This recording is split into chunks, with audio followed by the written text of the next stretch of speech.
Hello everybody and welcome to another reaction video here. So if you haven't visited my channel before, I do reaction videos. I do stuff that I'm interested in. I'm a former Marine and I was born in the Philippines, raised here in Arizona. So that's my perspective. And then when you guys leave me good comments, and you definitely have, I've got sprouted out into other directions, and I've learned a lot from you. So I do appreciate that. So if you haven't, please like, comment, and subscribe. Today we're seeing another Fat Electrician video. This is Marine Ace of Aces, Joe Smokey Foss. Fat Electrician does an amazing job of telling stories about everything he tells stories about is awesome, but especially Marines, it's so motivating. So this should be especially interesting for me. Please support my channel, please support his channel, and let's get this video going. All right, if you've been watching my channel for a minute, you know what happens when our hero has bad eyesight. Let's see what happens when they have better than 20/20 vision. Today we're talking about Joe Foss, aka Smokey, America's first ace of aces from World War II. Ladies and gentlemen, we've already talked about John Basilone, the legendary Marine Corps machine gunner, and his heroic actions in Iwo Jima and Henderson Airfield, where he earned the Medal of Honor. But what we haven't talked about is that while John Basilone was on the ground at night repelling wave after wave of Japanese soldiers, there was another group of heroes that defended the airfield from above during the day, the legendary Marine Corps Cactus Air Force. Like all the other Marines on Guadalcanal, they were outgunned, outnumbered, and somehow, in typical Marine Corps fashion, they managed to win anyways. And they did it by rallying around one of the greatest fighter pilots in American history, and somehow you've probably never even heard of him. Well, you're gonna learn today, right after a word from our sponsor. Delete me. What are you doing? I'm gonna try to get through this, guys. There'll probably be a commercial right after. What am I supposed to use for home defense? Do you want the 12 gauge or the 300?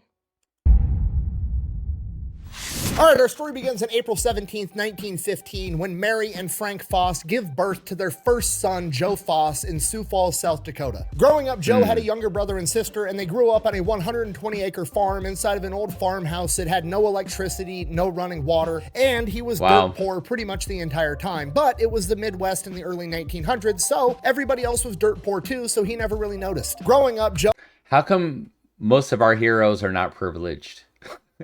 It's pretty funny, isn't it? Joe and his siblings' lives were pretty much school, hunting, fishing, and working the entire time. And Joe's dad taught him absolutely everything. Joe said he was the best shot he'd ever seen in his entire life, and that was after serving throughout World War II. And as he continued to get older, in the eyes of Joe, his dad got more and more awesome as he discovered the incredible, impeccable dad lore that his dad had before his mom made him settle down and become a farmer. Joe's dad, Frank Foss, was an absolute wild man before his mom made him settle down, and despite that, he still kind of was a crazy guy. You gotta remember, this is the early 1900s. People don't have TVs. If you've seen a boxing match, it was probably in person, and it was probably at like the state fair or a traveling carnival or something. Well, Frank Foss, Joe's dad, would always go and compete at every local event for boxing and wrestling. When I say wrestling, I don't mean like he put on a singlet and tried to pin another guy's shoulder blades to the ground like you think of wrestling at like high school or collegiate level. No, this was old school catch wrestling, which is more akin to Brazilian jiu-jitsu, where they're trying to tap each other out with arm bars and chokeholds. And Joe's dad, Frank, never lost. And as he gets older, he starts to realize like, oh, all the other kids at school, their dads aren't gigantic badasses. What's going on here? So he starts asking Frank and Mary questions. Come to find out, Frank traveled the country with the Ringling Circus performing back in the day. After that, he was a conductor for the railroad. He'd also been interested in aviation pretty much since it was invented and had survived several plane crashes, and Joe said he was the best mechanic alive. The guy could fix and do anything, and he worked his ass off 24/7, and he was Joe's absolute hero. Because his dad was interested in aviation, when Joe was 12 years old, he took all of his kids out to a Charles Lindbergh air show, and that got Joe interested in it as well. Then when he... You know, it's interesting because, you know, the guy was dirt poor. His dad was just a hardworking son of a bitch. You know, my dad, not my father, I didn't really know him that well, but my stepdad was such a hardworking person. It did rub off on me.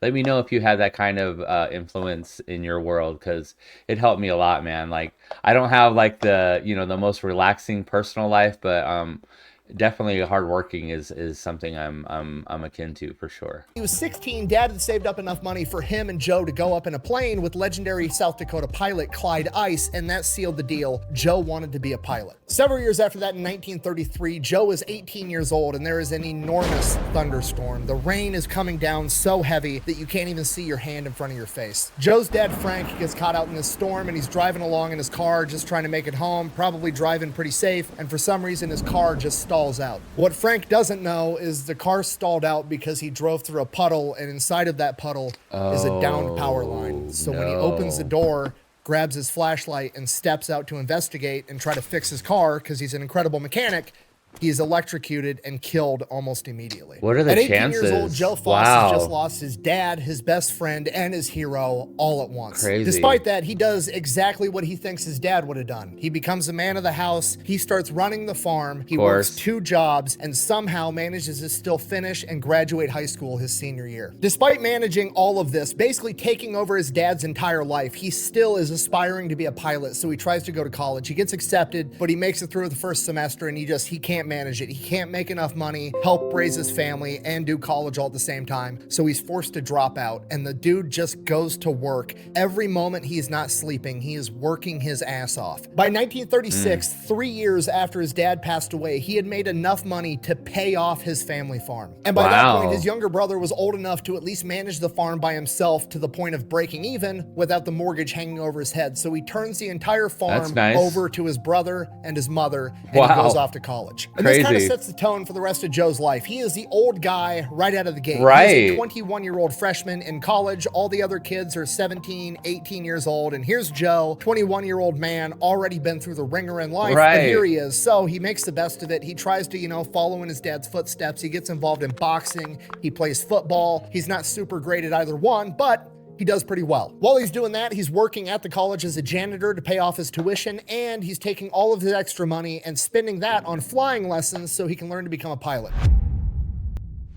So he goes on, he graduates college, he becomes a pilot. He's got like 100 hours of flight time. In 1939, he joins the civilian pilot program, racks up even more flight time. And then in 1940, it's looking like we're gonna go off to war. So Joe is figuring like, okay, well, if I don't volunteer now, I'm gonna end up getting drafted. So I might as well volunteer, and that's gonna give me the best shot I can get at going off to become a fighter pilot, because that's what he wants to do. Not only is Joe gonna volunteer to be a fighter pilot, he is going to volunteer to be a fighter pilot in the United States Marine Corps, because he knows that the Marine Corps always gets into the action first. The problem is, in order to do that, he has to make it all the way to Minneapolis, Minnesota from Sioux Falls, South Dakota, so he hitchhikes the entire way there with $5 in his pocket. So Joe ends up making his way all the way to Minneapolis, Minnesota, and the week that he gets there was 28 men volunteering to be fighter pilots for the Marine Corps, and only 2 of them are going to get selected, and the 2 selected are Joe Foss and Ralph Gunderball, a man that would go on to become one of the legendary Flying Tigers under Claire Chennault. So Joe's thinking he's got the job, he's super pumped. The recruiter tells him to show back up in a couple weeks, so he's like, cool, hitchhikes all the way back home to Sioux Falls, South Dakota. A couple weeks later, he hitchhikes back when the recruiter told him to. Unfortunately, Joe does not have the job yet. He has to go through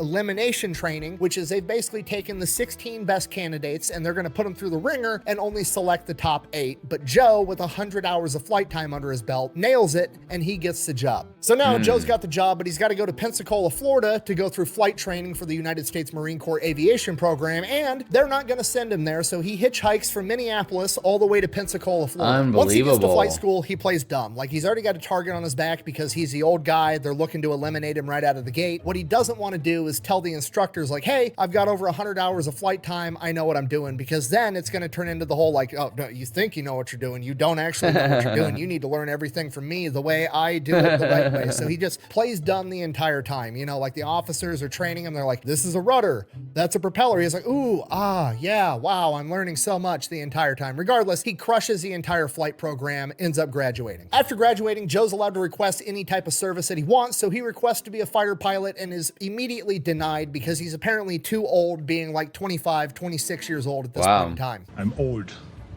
not obsolete. So while he's apparently too old to become a fighter pilot, he's also one of the best pilots that they have, so they just immediately make him an instructor. Yeah, I knew that was going to happen, the whole instructor thing. Holy crap, man. Pensacola right after he graduates the program. Shortly after that, Japan ends up attacking Pearl Harbor. At this point, Joe realizes shit's gonna hit the fan. They're going to war. He does not want to be stuck in Pensacola, Florida, being a flight instructor. So he starts volunteering for anything and everything he could possibly get into. And the first thing that accepts him is a photo reconnaissance unit. So Joe goes into this camera program and he quickly realizes that most of these guys aren't actually aviators. A lot of them are professional photographers and camera people, and they know cameras inside and out already, which is the majority of what he needs to learn for the course. And he can't keep up. There's so much to learn with these cameras. He ends up training with these cameras 16 hours a day so that he can graduate through this course at the top of his class. After graduating, he ends up getting promoted to first lieutenant and shipped out to San Diego, California, presumably to go to war here pretty soon. The obvious problem being he wants to be a fighter pilot and not a camera guy, but anything that'll get him closer to combat is apparently the right way to go. But once he does get to San Diego, California, he does get some good news because his college sweetheart, June, had actually taken a job at a medical center in San Diego, California, knowing that most Marines end up there eventually, and she tracks down Joe and they end up getting married. San Diego is one of my favorite places, man. It's so nice there. It's, you know, it's very expensive to live there and stuff like that, but you know, that's where I went to training and stuff like that. A lot of my experience was in San Diego, so it's worst places to be, man. Let me know if you've ever been there. It's beautiful. I find you. And while that's going on, Joe is going to work every day with this photo reconnaissance unit, getting ready for war, and he has to fly over and watch all the carrier-based fighter pilots training and learning how to take off and land on an aircraft carrier, and he's jealous. That's what he wants to do. So on his own time, he goes to the naval command of the actual program and is like, hey, I want to learn how to do this too. Put me through your program. The Naval Command is like, absolutely not. We don't have enough time to train our own Navy guys. We're not going to be training a Marine on the side. But Joe's not taking no for an answer. So he goes back every single day, bugging this Naval Command. And finally, the commander's like, you know what? Fuck it. I can't get anybody willing to do funeral service duty. So if you want to go ahead, work your job, do funeral service duty, and have time to go through my course, I'll let you go through. I'll sneak you in. Now, to most people, that seems like a lot. But to Joe, this is just Tuesday. The guy's been working 3 jobs every day of his life since he was 10 years old. This is nothing. Not only does he go through and graduate the Naval Fighter Pilot program, he sets the gunnery record for the entire course. So at 27 years old, Joe Foss has basically just brute forced his way into being a fighter pilot, even though he is too old to do it. He is immediately promoted to captain and assigned as the head of a squadron in VMF-1. And VMF-1 is headed to the Pacific. Where in the Pacific, he has no idea because everything's a big secret. They're worried about spies. It's wartime. Everybody's paranoid. So he's basically just told, like, kiss your wife goodbye, get your ass on the boat, we're going. So obviously, yeah, they're going to Guadalcanal, obviously. So they're making their way into the Pacific Theater on this boat, and after a while, they're almost there. He finally gets briefed on where they're going and what they're doing. Joe and his men are going into Guadalcanal. Guadalcanal was recently just captured by the United States Marine Corps from the Imperial Japanese, and the Imperial Japanese want it back because on Guadalcanal is Henderson Airfield, and this airfield is the most important airfield on the planet because the Japanese need it so that they can forward their objective and attack Australia, and America needs it to defend Australia and attack the Japanese. This is the most important island on the planet at this point in time, and Joe Foss and his men have to go in and defend it. A couple days later, October 9th, 1942, they wake Joe and his men up at midnight. It's pitch black outside on the ocean, and they're like, what the fuck is going on? And command tells Joe, we're gonna have to catapult you off right here, right now. You're gonna have to fly into Henderson Airfield and land. The Japanese Navy has the entire island surrounded and we can't punch through with our Navy. This ship is gonna get sunk if we try to get any closer. And if we launch you off during the day, they're gonna be shooting at you the entire time. This is the best bet. Okay, and just so we're on the same page, this is kind of a big deal. Like, this is very dangerous. The Grumman F-4F Wildcat fighter that they're gonna be flying is not a nighttime airplane. It doesn't have nighttime navigation equipment. It wasn't designed to fly at night, navigate at night, land at night, and now they're just gonna yeet his ass off a ship surrounded by the enemy. He's gonna have to fly sneakily into the island. He said yeet. And land on an airstrip with a terrain that he's not even familiar with. Right. But hey, I guess that's what we're doing. So it's exactly what Joe does. Gets launched off the ship, takes off, makes it to Henderson Field, lands. He's got 11 other men with him. The next morning, all the pilots that they're relieving are super pumped to leave. Joe, being the commander, like, goes to the veterans that have been fighting in combat and is like, hey, would you mind giving us and the guys some pointers? You know, we're new, we're fresh, we haven't been in combat yet. You guys are the veterans here. How about you, you know, stick around for a little bit, train us and help us out? And and they pretty much look Joe in the eye and tell him it doesn't matter, you guys will all be veterans in a day or two anyways. Oh shit.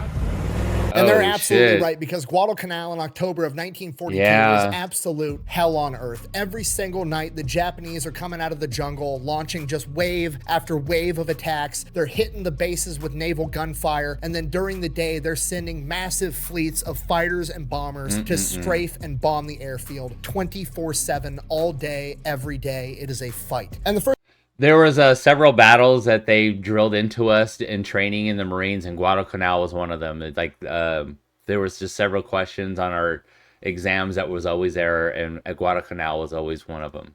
First couple days for Joe and presumably his men is absolutely horrible. They can't sleep at night. There's explosions going off 24/7. They're getting rattled left and right, just sitting there in their tents, hoping that they don't catch a stray round or a stray bomb from the enemy. They can't do anything. They can't sleep. Joe's starting to wonder to himself, you know, like, what the fuck did I get myself into? I've very clearly made a horrible miscalculation. I shouldn't be here. This is a mistake. The next day, October 13th, 1942, Joe's up. It's his turn at bat. The Marines have been fighting off land forces all night long. Daylight is here, and there is a formation of 32 Japanese bombers and Zeros coming in, and Joe has to go up, leading a flight of 7 Wildcats to intercept. So Joe and his men get up in the air. They're fighting with the Japanese. Joe hones in on this little formation of 4 Japanese Zeros. He's already up above him. So he goes and dives, shoots down, blows one to pieces, dives right past the other 3. Big problem now, he's got 3 Zeros on his tail. So now Joe's shitting his pants. He shouldn't be here. He's got 3 Zeros on his tail. They're shooting at him. He can hear the bullets hitting his plane, and he's like, this is it. I'm gonna fucking die. But hey, you gotta fight till the end, right? So Joe just keeps trying to lose these planes. He's got Marines shooting anti-aircraft fire, whizzing past his plane, trying to hit the Zeros. He's trying not to get hit by that. He's got the Zeros behind him, shooting at him. It's just complete chaos, and Joe is right in the middle of it. Eventually, Joe's engine ends up getting hit, and his engine's down. He's losing control of the plane. He's getting hit left and right, so he just lines it up with the airfield, and he's gonna have to land this thing at full speed. He's not gonna slow down to give the Zeros time to hit him and make an easy target. So Joe lines up, there's still flak fire whizzing past him, shooting at the Zeros, and he lands on the airfield at full speed, doesn't stop, drives straight through the airfield and crashes it into a grove of palm trees. So Joe, obviously kind of rattled, just crashed a plane at full speed into some palm trees, kind of like comes to his senses and is like, okay, all right. Am I right? Good. I took the camera course. Camera guy never gets hurt, right? Okay, I'm fine. Completely unscathed after crashing this plane, climbs out of his plane and starts walking back to the airfield. He gets there. Everybody is shocked that he survived. They didn't even bother to go check on him because they thought for sure he had died. And the entire time he was walking back to the airstrip, he's thinking to himself, like, I got to get the fuck off this island. This sucks. For real. Horrible miscalculation. But as he comes back up, people see that he survived and they start cheering and clapping and patting him on the back. The Japanese planes have retreated and he has shot down one of these superior Japanese Zero fighters and lived to tell the tale. He's a hero. The mechanics go, they check on his plane, they count over 250 bullet holes in his plane, and he still managed to crash land the thing into a tree and walk out completely unscathed. It is apparent to everybody but Joe at this point that he is in fact the main character. He's the camera guy that never gets hurt. He is in fact wearing the plot armor. And as Joe's like looking around, still in shock, shaking hands, getting patted on the back, he's looking and it's all 17 and 18-year-old kids that are pumped because he actually pulled it off. He survived. He shot down a Japanese Zero, and Joe comes to the realization that he's got to be the main character too. He doesn't just see a bunch of other Marines. He sees his little brother and his little sister in the faces of those 17. Man, seriously. Especially when war starts, the average age of the people, especially Marines and stuff, is like 19, man. They're kids. And 18-year-old kids that are now looking up to him the same way that his siblings did after his dad died. Looking back on it later in life, Joe said, and I quote, "The look I saw in them, they were depending on me. I've never gotten over it. I just figured I got to lead. These kids are going to depend on me, and I've got the experience. I can lead these kids, and we're going to go. If they want to go that bad, let's go. Let's go. Fucking go. Go. What do you mean you stole the ship? A team of elite Skull Candy operators.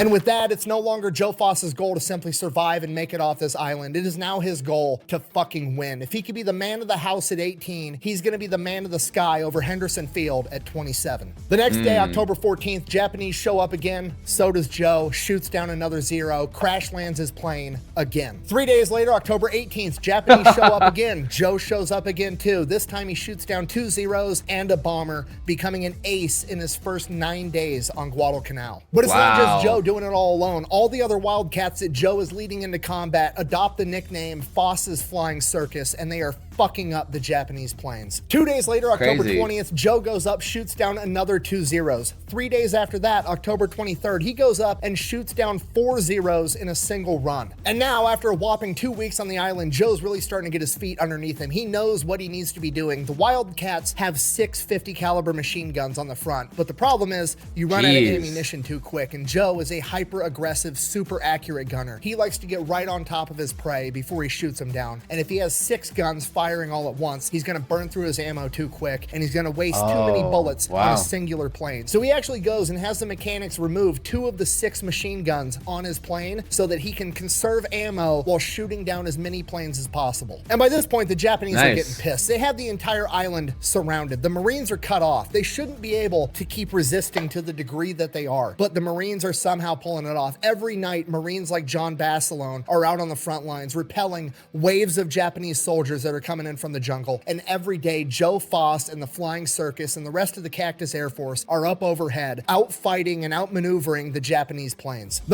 Apparently, those clips he's showing are from the show The Pacific. I haven't watched it. I've been meaning to watch it. I was actually going to do a reaction to it, but yeah, I think that's where those clips are from. I'm pretty sure. Marines are running so low on supplies that they're actually sending crews out to find all the downed airplanes on the island, to strip out all the ammunition, all the usable parts, and siphon all the gas, trying to keep as many Wildcats in the air as possible. Whenever a Japanese sniper manages to slip past the Marine Corps' front line and open fire on the pilots and the mechanics that are working on the planes at night, the pilots grab their guns and go out in the jungle and hunt down the sniper, including Joe. Joe said he never actually got one of the snipers, but on one occasion, he did see a mechanic have a near miss, and the mechanic got pissed off, stormed into the jungle with nothing but his K-bar, and came back about 45 minutes later covered in blood with a fancy new Japanese rifle. Oh, wow. Are easy to hide.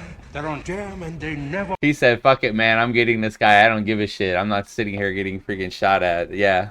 Got frustrated. That's funny. run out of bullets. The Japanese military is throwing absolutely everything they have at the Marines on Guadalcanal, and they just can't fucking break them. And because of it, the Japanese are getting absolutely pissed. On October 25th, the Japanese decide that is the day. This is the day that they are finally going to take Guadalcanal back and defeat the United States Marine Corps. On October 24th at 9:30 p.m., the entire Japanese fleet opens up on Henderson Airfield with naval gunfire, just full broadside attacks, and it goes all night long. The Japanese are dropping star clusters over the airfield, lighting the entire thing up. Joe said it looked like broad daylight on Henderson Airfield all night long, so that the Japanese planes flying overhead could accurately drop bombs. The only thing the Marines could do was just hunker down and take this absolute beating. They're blowing up the airfield. There's craters and potholes all over it. They're hitting planes that are on the ground. They're hitting infrastructure. Men are getting killed left and right, and all they can do is sit there and tough it out. And this goes on non-stop until 4:30 a.m. the next morning. At this point, from the aerial view, there's no movement going on Henderson Field. All the Marines are hunkered down. So they fly over, don't see any movement. They think they've killed absolutely everybody. So they send up a bunch of Japanese planes, and these guys are thinking they're just going to land on the airfield and take it over because they've already killed everybody. Unfortunately for them, the Cactus Air Force still has 8 Wildcats capable of flying, and Joe Foss to lead them. Oh, shit. So Joe Foss and the Flying Circus get in their Wildcats. They go to take off. The airfield is so damaged that 2 of them end up crashing and don't make it into the air. It is now Joe and 5 other Wildcats going toe-to-toe with the Japanese Air Force. Joe gets up in the air, immediately shoots down 2 zeros. He's out of ammo, circles back, lands, and it is like a NASCAR pit stop. They get him more gas, more ammo. He's back up in the air, goes back up, and shoots down 3 more. Holy the Marine shit. Corps' first ever ace in a day. The rest of the Flying Circus manages to shoot. How good is he? Oh my gosh. Is it just a superior plane? I thought the zeros were better at this point. what's going on? Has he just got this technique and they just don't know what they're doing? Oh my God. Down 14 more planes, sending the Japanese packing for the day. After repelling the Japanese, they get a little bit of a break at this point in time because the Japanese kind of have to take a step back and figure out what the fuck they're gonna do next. They've just thrown absolutely everything they had at the Marines and they threw it right back. And unbeknownst to Joe back home, he is now one of the most high profile men in this entire war, shooting down 15 enemy planes in 12 days. After the Japanese get refitted, they attack again on November 7th. Joe and the Flying Circus go up to intercept again. Joe manages to shoot down 1 Zero and 2 recon planes. The rest of the Flying Circus shoots down the 4 other Zeros, wiping out the entire flight. As Joe circles back around and as he starts approaching, he sees parachutes, and as he gets closer, he realizes there's no pilots inside of these parachute rigs. It's just the rig itself floating down towards the ocean, and he has no idea where the pilots went. He's like, okay, what's going on? And then he gets a little bit closer to another parachute, and the pilot's still inside of it, at which point he witnesses the pilot unhook himself from the rig and plummet to his death. And Joe, some farm kid from South Dakota, has no understanding of the Japanese Bushido code of honor that these guys are operating under. The whole, like, you know, it's better to die in combat than be captured or to lose. So he just doesn't even know what to make of it. Yeah, nuts. That's fucking weird, huh? Style and substance. In the So after witnessing that, he's like not knowing what to think, and then he like finally like snaps back to reality of like, okay, but fuck, back to the airfield. Okay, so he turns around, all the other planes in the Flying Circus are gone. It's just him out there by himself, and he's like, oh shit, I'm way far away from Guadalcanal. I'm way out here chasing down that last recon plane. So he starts making his way back to the island. He's running low on gas. It's not looking good. Then he ends up running into this enormous rain squall, and the rain is so thick that it ends up stalling out his engine. So now Joe's kind of shitting his pants. He's still way far away from Henderson Field. He's flying over the ocean. There's like several other smaller islands from the Solomons on either side. And he's like, he said in an interview later in life that he was like trying to rock the plane forward, you know, like a little kid does with a push toy or something. Just like, come on, fuck. And he just comes to the realization he's not going to fucking make it. How many of you have done that when you look like you're running out of gas? It's been a while since I've run out of gas. Would you be like, come on, come on? Ends up crashing the plane into the ocean, gets tangled up in his cockpit, grabs his Mae West life vest, deploys it. He's fucking tangled up in the cockpit. So now the life vest is trying to pull his neck up when his foot's tangled up in the cockpit. He almost drowns. He's like 30 feet underwater at this point. He finally breaks free, floats to the top, coughing up a bunch of seawater. And the worst part of all, Joe, farm kid that grew up in South Dakota, doesn't know how to fucking swim. Oh, he's definitely dead. What? Jeez. And the next best part, it's shark-infested water. Oh, dead. Definitely dead. So at this point, Joe Foss is just absolutely shitting his pants, floating out in the ocean, can't swim. There's sharks fucking everywhere, or at least that's what he thinks. So he's trying to figure out like, oh shit, I might be bleeding. I don't know. Sharks are attracted to blood. How can I make the sharks not eat me right now? So he has his like little survival kit attached to his Mae West life vest. And hey, listen. What would be going through your head if you hit the water in the middle of the ocean, not knowing if someone's going to get you, and you're pretty sure there's sharks in there? I mean, honestly, like, the panic would be immense. Seriously. I mean, I think about this all the time because it's like one of my worst fears. Because you are so helpless. It's unbelievable. So I just can't imagine. Inside of it is a water purification kit. So he starts taking the water purification kit and putting it into the ocean water, hoping that that's going to like trick the sharks or obscure the smell of blood if he has any, or deter the sharks somehow. But apparently it works because he doesn't end up getting attacked by a shark. I am a nice shark, not a mindless eating machine. He does, however, he just made the water for the sharks a little cleaner. I think that's all he really did. Oh, goodness. Sit there floating in the ocean with his life vest for hours, praying his ass off. And apparently it works because the plot armor kicks in, and of all the things to happen, a Belgian missionary on a nearby Solomon island of Maleta ended up seeing his plane go down and convinced the local indigenous people to go out in canoes and try to find him. So like 3 hours go by, Joe is just floating in the ocean. It's now dark, it's nighttime, and off in the distance, Joe can hear people speaking, but it's not in English. So naturally, he just assumes that it's the Japanese looking for him. So he doesn't try to draw any attention to himself. He just kind of like tries to like stay quiet and small in his life vest. And then after a while, he finally hears somebody say out in English, it was the Belgian missionary, point the flashlight over here. And he's like, oh shit, he calls for help. They end up fishing him out of the ocean and dragging him back to this small island of Maleta. So from here, Joe spends like 5 days on this island with this indigenous tribe and this missionary and a couple of nuns. And he said it was the best time he had the entire time he was in the Pacific Theater. He said it was the best food he had. It was all fresh meat. There was all these exotic fruits, which, I mean, again, farm kid from South Dakota in 1920, he doesn't know what the fuck a papaya is. So this is the first time he's ever eaten all these delicious fruits. He's having a great time. They're hooking him up. He got to live inside of the chief of the tribe's hut the entire time. They're treating him like royalty. I am Chief Tanabuck. What names may we call you? I am Miguel. And I am Tulio.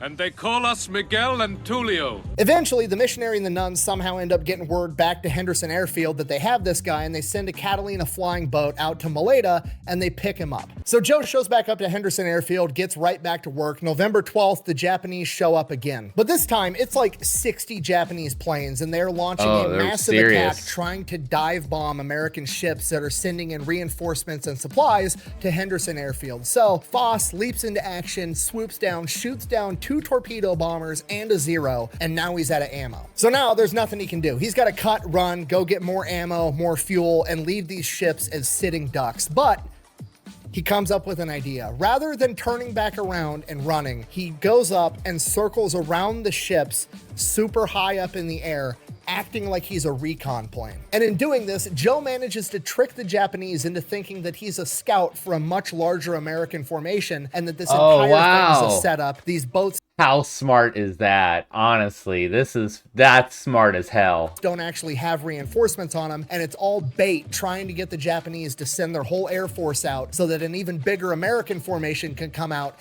and wipe them all out. The Japanese take the bait, they drop their bombs over the ocean, they turn around and flee, and Joe has just saved the day with literally no ammunition and just his wits. 3 days after that, he goes up again, shoots down another recon plane, and then Joe Foss is finally taken out, but it was not by the Japanese, it was by fucking mosquitoes. Now, malaria is, of course, transmitted by mosquitoes. I brought some here so you could experience this. We'll let the more people have been killed by mosquitoes than probably anything else, believe it or not. Wow. Those roam around the auditorium a little bit.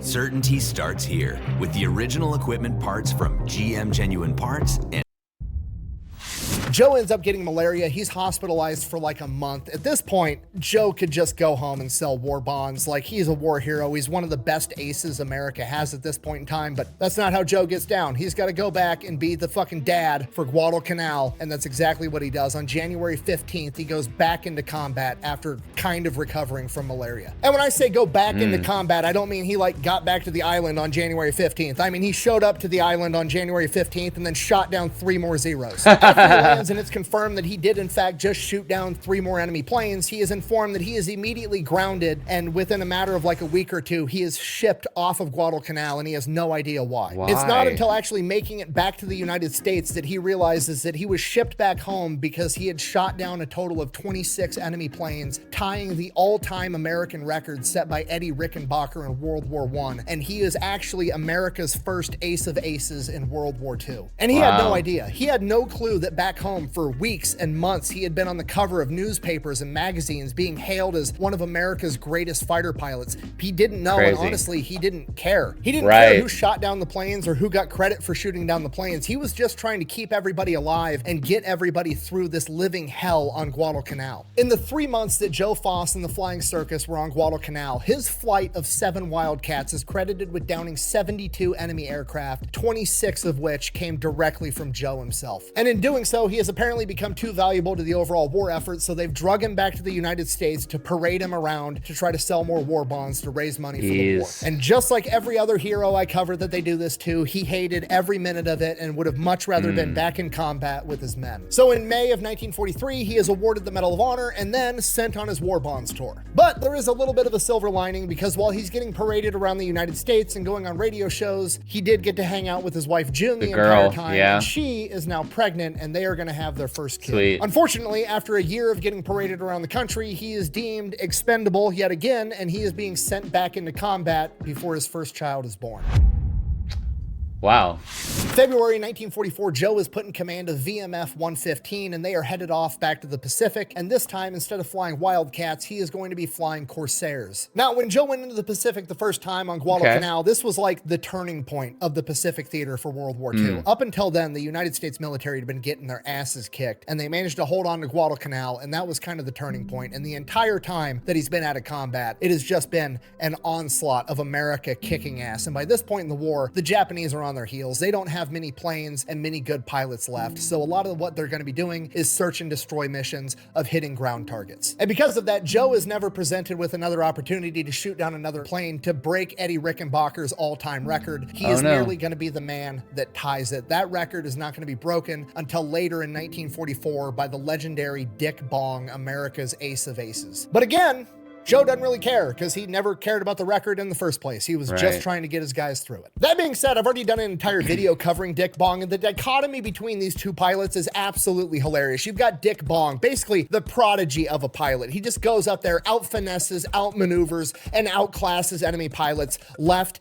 and right every single time. And then you've got Joe Foss, the Marine aviator, and he is truly the embodiment of the Marine Corps. He's not going up there and out-finessing and out-maneuvering and outclassing them on every level. He's going out there with brute force and ignorance, mag dumping as many enemy planes as he can find, crash landing his fucking plane, hopping in another plane, and going back up there again. Wow. The dude's not naturally gifted. He's not a prodigy like Dick Bong. He doesn't have It's like the finesse and then the run and gun, right? a new state-of-the-art plane like Dick Bong did in the P-38. No, he's just hardworking, refuses to take no for an answer. You can't kill the motherfucker. He's going up in the air in what is now like an outdated, outclassed Wildcat going up against Zeros, and he's just doing what he can with what he has, and somehow he manages to win every single time. Sorry, I'm getting sidetracked. Anyways, after being in the Pacific for a while, conducting these search and destroy missions, he ends up getting malaria again, and because he got it again, it was significantly worse. He ends up getting hospitalized and losing a significant amount of body weight. He goes from being like 180 pounds to 115 pounds. It almost kills him. He's taken back to the United States. He has to see a bunch of different specialists, take a bunch of different medications, and by the time he recovers, the war is essentially over and he goes into retirement. I don't believe you. Want to try Ozempic?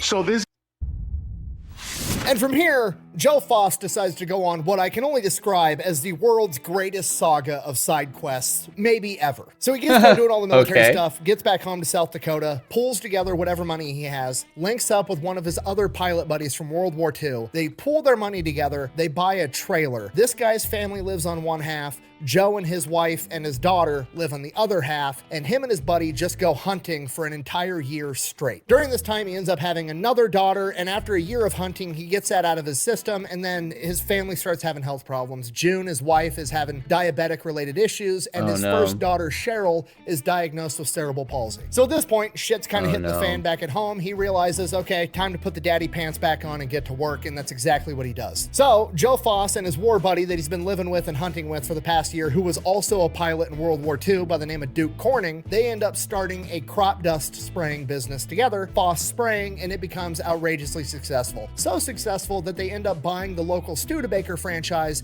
and open up Foss Motors as well. So now he's making money, he's paying the medical bills, he's a successful businessman. Korean War breaks out, he gets called back into duty. They're not going to ship him overseas, but they want him to come in and train all the new fighter pilots. So he goes off, he does that for a little bit, comes back home. From there, he serves in the Air National Guard and achieves the rank of Brigadier General. So he's a general, he's running two separate successful businesses, he's one of the greatest fighter pilot aces of all time, he has a Medal of Honor, he's a war hero, so people want him to run for politics. 1952, he runs for South Dakota House of Representatives, he wins. By 1955, he becomes the youngest governor of South Dakota at the age of 39. Right around the same time he gets elected governor, his crop dusting business burns to the ground with no insurance, so him and his partner have to rebuild rebuild that while he's being the governor. So while being governor, he rebuilds his business and is still regarded as being pretty good at being governor the entire time. So good that he gets reelected, serving 2 terms as governor, which is the maximum that you're allowed to do. During that time, he had his 4th kid and his first son named Frankie, and as his second term was coming to an end, Frankie was diagnosed with polio. Luckily, Frankie pulls through, makes a full recovery from polio, but between the polio scare and his first child having cerebral palsy, he recognizes the problem of like kids getting sick is fucking horrible, and Joe likes to fix problems, so that's exactly what he does. So he goes and creates a children's hospital, the Children's Care Hospital and School of Sioux Falls, South Dakota. But that's not enough, so he becomes the national president of the Crippled Children and Adult Society. So he serves his term at doing that, and then shortly afterward, he's on a business trip, and while he's on this business trip, he meets somebody, and they're like, oh, hey, you've done all kinds of crazy shit. How would you like to be the commissioner of the AFL, the American Football League, the direct competitor to the NFL, the National Football League? So Joe Foss is like, fuck it, sure, why not? He is the AFL commissioner from 1959 till 1966, and during that time, they became a major competitor to the NFL, at which point Joe Foss proposes the idea of like, hey, what if we had like a national championship game of the best team in the AFL versus the best team in the NFL, which eventually would lead to the creation of the fucking Super Bowl. I mean, I'm losing track, so this is more for me than it is for you, but just so we're all on the same page, the Ace of Aces in World War II, Medal of Honor, war hero,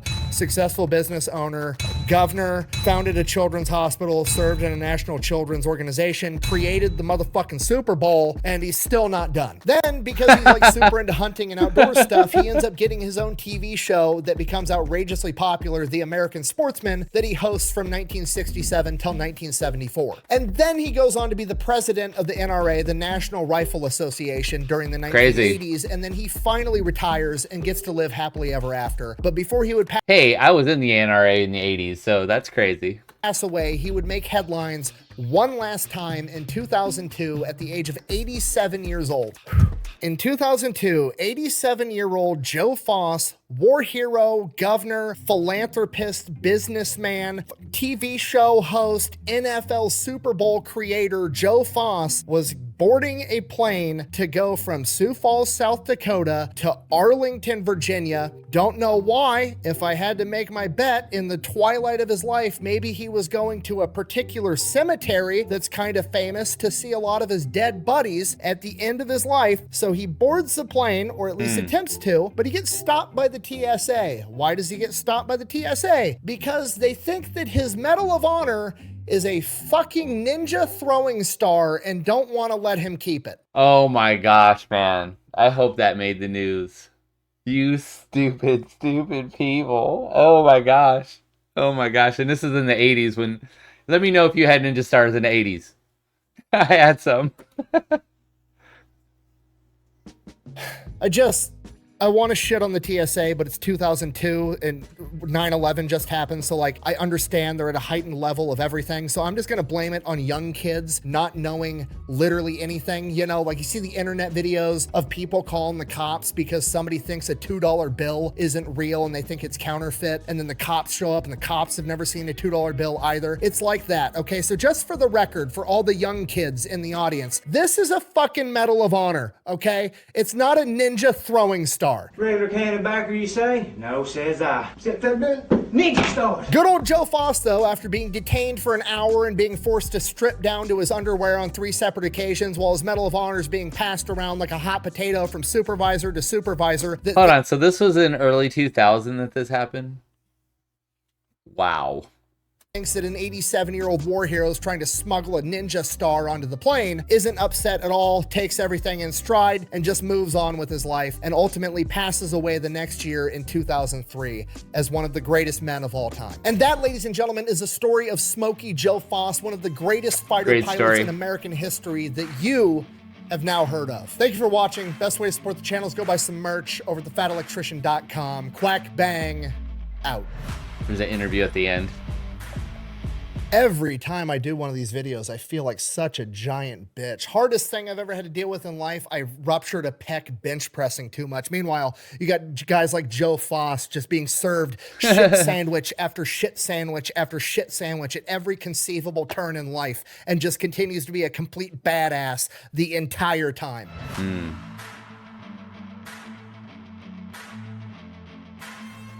They were hitting me on the back, congratulating me, and I looked at these kids, 17, 18, and the look I saw on them and that they were depending me, I've never gotten over. I just figured I got a lead. These kids are going to depend on me, and I've got the experience, and I can, excuse me, I can lead these kids, and we're going to go. If you're next. Wow.